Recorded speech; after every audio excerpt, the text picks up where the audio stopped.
এই তুমি কম্বলের ভিতরে কেন কেন মামি? আমি কি তোমার পর মানুষ? আমি কি তোমার বিছানায় ঘুমাতে পারি না? তুমি তো আমার মায়ের মতো। আর মায়ের সাথে থাকলে কি অপরাধ? আমি সেই কমবয়সী ছেলের কথা শুনে অবাক হলাম। আরে তাই বলে তুমি কম্বলের ভিতরে চলে আসবে? ছেলেটি বলল, আমি আমার মা যদি বেঁচে থাকত তাহলে কি আমাকে তাড়িয়ে দিত? আমার খুব শীত লাগছে, তাই আমি চলে আসলাম। গত বছর মায়ের সাথে থেকেছি, এখন আমার একা ঘুম আসে না। তারপর তার এমন এমন কথা শুনে আমার খুব কষ্ট লাগল।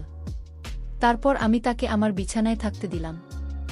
রাত যখন গভীর হল তখন সেই 11 বছরের ছেলেটি আমার সাথে। বন্ধুরা, মূল ঘটনাটি শুরু করার পূর্বে তোমাদের কাছে একটা রিকোয়েস্ট, তোমরা যারা এখন আমার চ্যানেলটিকে সাবস্ক্রাইব করেননি তারা আমার চ্যানেলটি সাবস্ক্রাইব করে পাশে থাকবে। এবার মূল ঘটনাটি শুরু করি। আমি যাকে বিয়ে করেছিলাম, মানে আমার স্বামীর একটা 11 বছরের মামাতো ভাই ছিল। সেই 11 বছরের মামাতো ভাইটা আমার দিকে এক অন্যরকম দৃষ্টিতে তাকিয়ে থাকত, যেন আমার কাছে আর কিছু চাওয়ার। কিন্তু একদিন হঠাৎ ছেলেটি বলল, আমাকে আপনি গোসল করিয়ে দিবেন। আমি ভাবলাম তার বয়স 11, সে নিজেই গোসল করতে পারে, কিন্তু আমাকে দিয়ে গোসল করাতে চায় কেন? ছেলেটি কান্না করে বলল, আমার মা থাকলে আমাকে টিকিট গোসল করিয়ে দিত। তার কথা শুনে আমার কিছুটা তার প্রতি মায়া হল। তারপর একদিন গভীর রাতে ছেলেটি আমার কম্পনের ভিতরে আসে। তারপর কি ঘটেছিল তা জানতে ভিডিওটি শেষ পর্যন্ত দেখতে থাকুন। আমার নাম সেতু, আমার স্বামীর নাম রুবেল। আমি কিছুদিন যাবত লক্ষ্য করছি আমার রুমে প্রতি রাতে 11 বছরের একটা ছেলে আমার রুমে ঢুকে। সেই কম বয়সী ছেলেটি আমার সাথে কি করতে চায় এবং আমার কাছে কি চায়, কিন্তু আমি চোখ মেলে তাকাতেই আমি আর তাকে দেখতে পাই না। কিন্তু দরজা জানালা তো ভিতর থেকে লাগানো, তাহলেই রুমে কিভাবে আসলো সে? ছেলেটি তখন সেখানেই দাঁড়িয়ে আছে। সে তো ভাবল কি ছোট্ট বালকটি আমার রুমে কি করছে? সে তো এইভাবে তার পিছনে থাকা বেড সুইচটা অন করে এবং যেই সামনে তাকালে দেখে যে তার এখন রুম সম্পূর্ণ খালি, কেউ নেই তার রুমে। কিন্তু একটু আগেই যাকে দেখতে পেল সে কে ছিল তাহলে? ভাবতেই যেন সে তো খুব ভয় পেয়ে যায়, তার শরীর ঘামতে থাকে। এটা এমনিতেই শীতের মৌসুম। সেতুর কপাল বেয়ে ঘাম পড়তে থাকে। সে ভাবল এটা কোনো ভূতের মতো। পাশের রুমেই তার বাবা মা ঘুমিয়ে আছে, চিৎকার দিলে হয়তো এখনই উঠে আসবে। কিন্তু সবচেয়ে বড় কথা হচ্ছে, এটা যদি আমার বিভ্রান্তি হয়ে থাকে তাহলে সবাই আমাকে নিয়ে উপহাস করবে, কেননা আমি একজন ডাক্তার। তার কাছে ভূত বলতে কিছুই নেই এখানকার যুগে। আর মাত্র কয়েকদিন পর সে নিজেই নিজের হবু স্বামী রুবেলের সাথে একটা ছোট্ট ক্লিনিক খুলতে যাচ্ছে। রুবেল নিজেও একজন ডাক্তার। তাদের প্রেম 2 বছর আগে শুরু হয়েছে, যখন তারা মেডিকেলের সেকেন্ড ইয়ারে পড়ে। সেতু পড়াশোনায় খুবই তীক্ষ্ণ মেধাসম্পন্ন ছিল, কিন্তু ক্লাসের বাইরে সে কারো সাথে একটা কথাও বলতো না, সবসময় যেন মনমরা হয়ে থাকত। কিন্তু রুবেল মনে মনে সেতুকে খুব ভালোবাসত। যদিও অনেকবার সেতু রুবেলকে রিজেক্ট করে দিয়েছিল, কিন্তু রুবেলও ছিল নাছোড় বান্দা। সেতুতে ভালোই ভেসে যাচ্ছিল। ফলশ্রুতিতে সব গল্পের শেষের মতো এক সময় সেতু রুবেলের কাছে হেরে যায়। এদিকে বর্তমানে সেতু রুমে কাউকে না পেয়ে কিছুটা হতভম্ব হয়ে যায়। তাই এতক্ষণ ভাবনার জগতে ডুবেছিল। তার ভাবনার বিচ্ছেদ ঘটে। একটা অদ্ভুত রকমের বিড়ালের আওয়াজ। বলে রাখা ভালো, এই বিড়ালটা 11 বছরের ছেলেটি আমার রুমে বিড়াল ছেড়ে দিয়েছিল, আমাকে হয়তো ভয় দেখানোর জন্য। এর মাধ্যমে ঘাড় ঘুরিয়ে একটু নিচে তাকাতেই দেখল কালো রঙের একটা বিশাল সেতুর দিকে তাকিয়ে আছে। সে তো বুঝতে পারছিল কিছুটা 11 বছরের ছেলের কাজ, কিন্তু কেন সে আমার সাথে এরকম ভয় দেখানোর চেষ্টা করে? অবশ্যই এর পিছনে কোনো রহস্য আছে। আমি ভয় পেয়ে গেলাম বিড়ালটি দেখে। আমি ভয় পেয়ে দৌড়ে মা বাবাকে পাওয়ায় 2 হাত দিয়ে জড়িয়ে ধরি। আমি মা কি হয়েছে জানতে চাইলে আমি সব কিছু বলি। মা বাবা দুইজনই সেতুর রুম দেখার জন্য আসে, কিন্তু তারা সেই ছেলেটি কিংবা সেই বিড়ালটি কোনোটিকে খুঁজে পায় না। জানালাও লাগানো, তাই তারা এক প্রকার নিশ্চিত হয়ে যায় যে তাদের মেয়ে দুঃস্বপ্ন দেখেছে। মা বাবা আমাকে বুঝিয়ে চলে গেল। রুমে শুধু বসে রইলাম আমি। চারদিকে আবার নিজের 2 চোখ বুলিয়ে নীল মন্দিরের সব কিছু দেখতে লাগল। সে তো নিজেও বুঝে নিল যে এটা শুধু তার দুঃস্বপ্ন ছাড়া কিছুই ছিল না। তাই সে নির্বিঘ্নে আবার শুয়ে পড়ল। পরের দিন সকালে সেতুর ঘুম ভাঙে রুবেলের ফোনে। এটা যেন এখন রুটিন হয়ে গেছে। রোজ সকালে সেতুর ঘুম ভাঙানোর দায়িত্ব যেন রুবেল নিজেই নিয়েছে। সেতুর পাশে থাকা ফোনটা তুলতেই রুবেল বলতে লাগল, কি করো তুমি? এই তো বিছানায় শুয়ে শুয়ে চাঁদ দেখি। এই তোমাদের বাসার ছাদ ফুটো হয়ে গেছে নাকি? না হলে বিছানায় বসে চাঁদ কিভাবে দেখো? আরে বোকা, আমি তো মজা করেছি। তাছাড়া এ দিনের বেলায় চাঁদ কোথায় পাবো আমি? ওহ তাই তো, থাকার হাসতে হবে না। কি বলবে বলো, আমার ফ্রেশ হতে হবে। চলো না আজ আমরা দেখা করি। কতদিন হয়ে গেল দেখা করি না। দেখা হলে গল্প করতে পারবো, মনটা হালকা হবে। শুধু ফোনে কথা বলার সময় পার করে দিই। পরশুদিন ও তো দেখা করলাম, আর আগামীকাল কালই তো আমাদের বিয়ে। ওহ বুঝেছি, দেখেছ আমাদের মনের কত মিল। আমি কি বোঝাতে চেয়েছি তুমি বুঝে ফেলেছ। ঠিক আছে আসব এখন, বাই। বলেই সে তো ফোনটা কেটে দিল। ফ্রেশ হয়ে খাবার খেয়ে নিয়ে বেরিয়ে পড়ল যেখানে রুবেলার সেতু রোজ দেখা করে আসছে। সে তোদের কোনো গাড়ি নেই, তাই সেতু রিকশা ব্যবহার করছে। পার্কের সামনে নামতে দেখে রুবেল দাঁড়িয়ে আছে। দুইজনে মিলে ভিতরে গিয়ে বসে গল্পগুজব করছে। হঠাৎ করে সেতুর নিজের ভিতর কিছুটা অস্থিরতা অনুভব করতে থাকে। নিজের ভালোবাসার মানুষ, নিজের হবু স্বামীর সাথে সদ্য হাসি খুশি করা মেয়েটা যেন নিমেষে কিছুটা অস্থিরতা অনুভব করছে। এই অস্থিরতা কিসের চাইতেও যেন মনে করতে পারছে না সেতু। রুবেল সেতুর এই দিকটা খুব ভালোভাবে লক্ষ্য করল। সে কিছু না বলে শুধু সেতুর এমন দশা দেখে যাচ্ছে। হঠাৎ একজন পথ ভিক্ষুক এসে রুবেলের সামনে বলল, স্যার গকটা টাকা দেন, আজ 2 দিন ধইরা কিছু খায় না আগে। রুবেল নিজের মানিব্যাগ থেকে 100 টাকার একটা নোট বের করে দেয়, কিন্তু এদিকে সেতু সামনে দাঁড়িয়ে থাকা এই লোকটিকে এক নজরে দেখে যাচ্ছে। তার যেন চোখের পাতা পড়ছে না। মনে হচ্ছে সেতু যেন এই লোকটিকে কত না দিন ধরে চিনে, কিন্তু সেতুর চোখে এই লোকটি 11 বছরের ছেলে, আর রুবেলের চোখে 7 বছরের বুড়ো। সে তো দেখল ছেলেটি তাকে ইশারা করে বলছে, আজ রাত দেখা হবে তোমার সাথে এবং অনেক কথা আছে। সেতু তার এই কথা শুনে আর সহ্য করতে না পেরে অজ্ঞান হয়ে যায় এবং রুবেলের সামনে মাটিতে লুটিয়ে পড়ে। রুবেল ভাবল হয়তো সামনে দাঁড়িয়ে থাকা ভিক্ষুককে দেখে ভয় পেয়ে গেছে, তাই রুবেল বিক্ষোভ থেকে চলে যেতে বলল। রুবেল তাড়াতাড়ি করে সেতুকে তুলে নিজের গাড়িতে শোল। সে তোদের বাড়িতে নিয়ে যেতেই নিজের মেয়েকে অজ্ঞান অবস্থায় দেখে সেতুর বাবা মা যেন খুবই চমকে গেল। কিন্তু রুবেল তাদের সান্ত্বনা দেওয়ার জন্য বলল যে সে তো শুধুমাত্র ফ্রাস্ট্রেশনে পড়ে জ্ঞান হারিয়েছে। এই বলে রুবেল নিজের বাসায় চলে গেল। কন্যা আগামীকালই তাদের বিয়ে, অনেক প্রস্তুতি এখনও বাদ আছে। পরের দিন দুই পরিবারের মাঝে যেন খুশির পাহাড় নেমে আসে। আজ সেতু আর রুবেলের বিয়ে। বাহিরের সবাই রুবেলের সাথে কথা বলছে, আর এদিকে ঘরের ভিতর সেতু বসে আছে। রুমে কেউ নেই। যেখানে সেতুর সবচেয়ে বেশি খুশি হওয়ার কথা সেখানে সেতু কিছুটা মনমরা।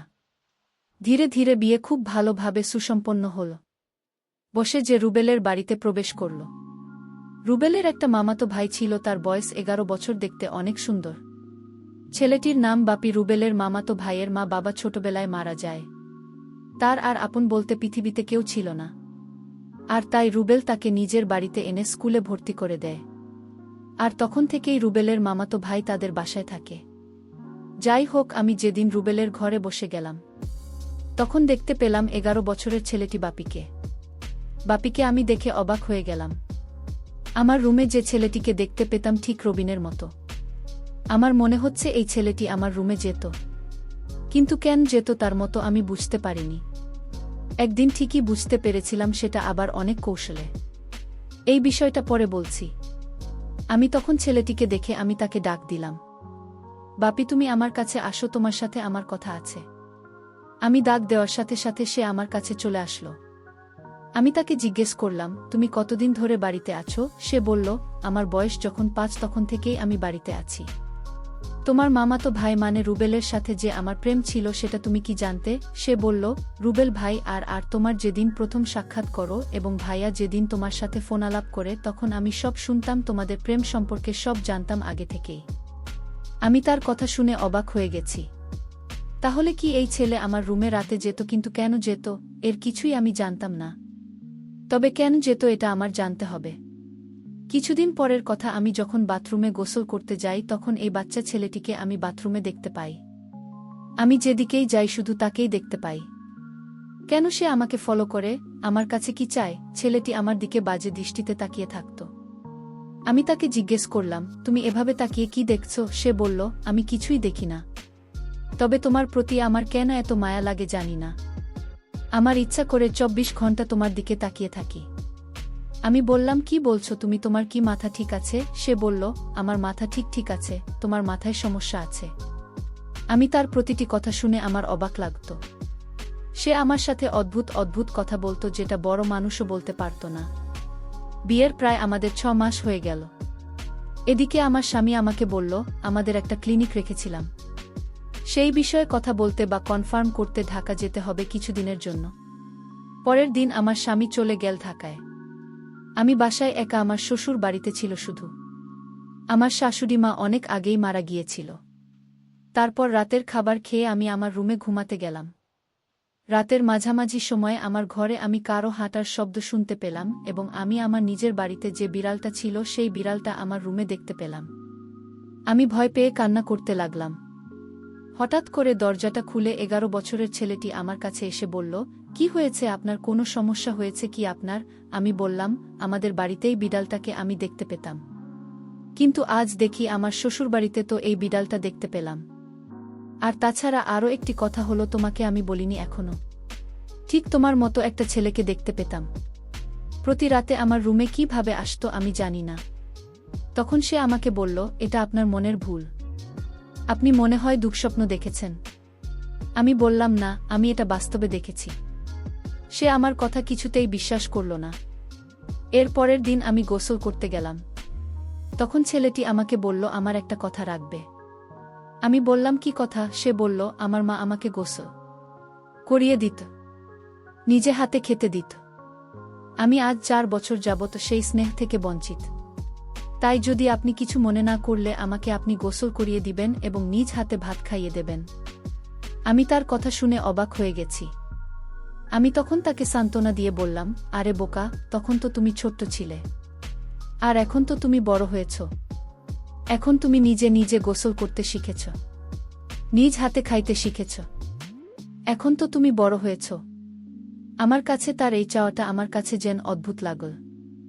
সে নিজেই পারে গোসল করতে, কিন্তু আমাকে বলছে গোসল করিয়ে দিতে। সে বলল, কোনো কিছু বলছো না যে আমি তাকে বলেছিলাম? আমি বলেছিলাম, তুমি আমার ছেলে না, আর তাই আমি তোমাকে গোসল করিয়ে দিতে পারবো না। হঠাৎ লক্ষ্য করলাম ছেলেটির চোখ দিয়ে পানি জবল করে পড়ছে, কান্না করছে আর আমাকে বলতে লাগল, বড়দের কাছ থেকে শুনেছি ভাবি হচ্ছে মায়ের সমতুল্য, তাহলে তুমি আমাকে কেন গোসল করাতে পারবে না আর নিজ হাতে ভাত খাওয়াতে পারবে না? আমি তার কথা শুনে বারবার অবাক হচ্ছি। বলে, কি ছেলেটা?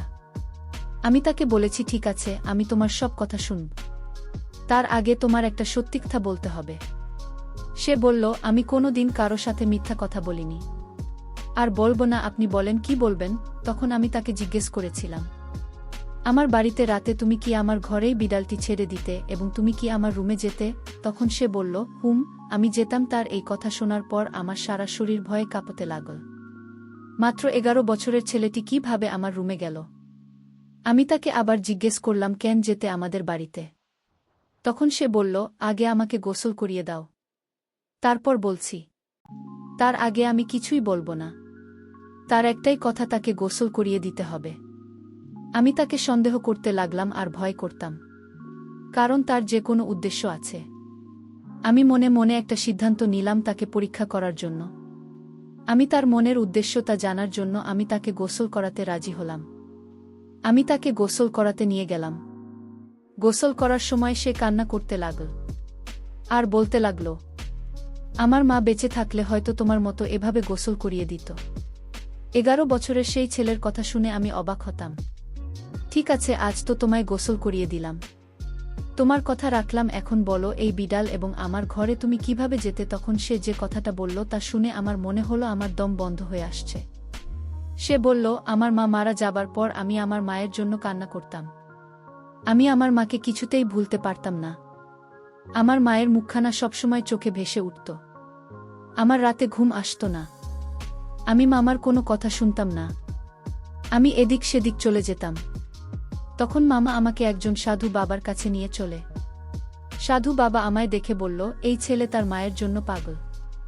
সে যদি তার মাকে দেখতে না পায় তাহলে কিছু দিনের ভিতরে পাগল হয়ে যাবে। মামা বলল, তাহলে এখন উপায় কি? সাধু বাবা তখন বলল, ওকে আমি একটা পোষা বিড়াল দিব। আর এই বিড়ালটি যার ঘরে থাকবে সেই ঘরে অবিবাহিত মেয়েটিকে সে তার মায়ের মতো দেখতে পাবে। সাধু বাবা তখন আমার মা আমাকে এই বিড়ালটি দিল এবং বলল যে এই বিড়ালটি যার বাড়িতে রাখবে সেখানেই তার মাকে দেখতে পাবে। মামা তখন এই বিড়ালটি দিয়ে আমায় বলল, আমার সন্তান মানে আমার মামাতো ভাই যাকে বিয়ে করব তার বাড়িতে রেখে আসো। আমি তাই করলাম। এরপর থেকে আপনারা দেখতে মায়ের মতো লাগে। তাই আপনাকে দেখার জন্য আপনার রুমে যেতাম, কারণ আপনি তখন আমার চোখে মায়ের মতো হয়ে গিয়েছিলেন। তাই আপনার মায়া আমি কিছুতেই ভুলতে পারিনি। আর মায়ের কিছুটা অভাব পূরণ করার জন্য আমার মামাতো ভাই আপনাকে বিয়ে করে, কারণ গুণী লোকেরা বলতো ভাবি মায়ের মতোই হয়। আর তাই আপনাকে এ বাড়িতে বিয়ে করে আনা হয়েছে। হয়তো এই সম্পূর্ণ প্ল্যান আমার ছিল, শুধু আমাকে ভালো রাখার জন্য। আমি তার কথা শুনে অবাক হয়ে গেলাম এবং তাকে আমি মায়ের মতো স্নেহ করা শুরু করলাম।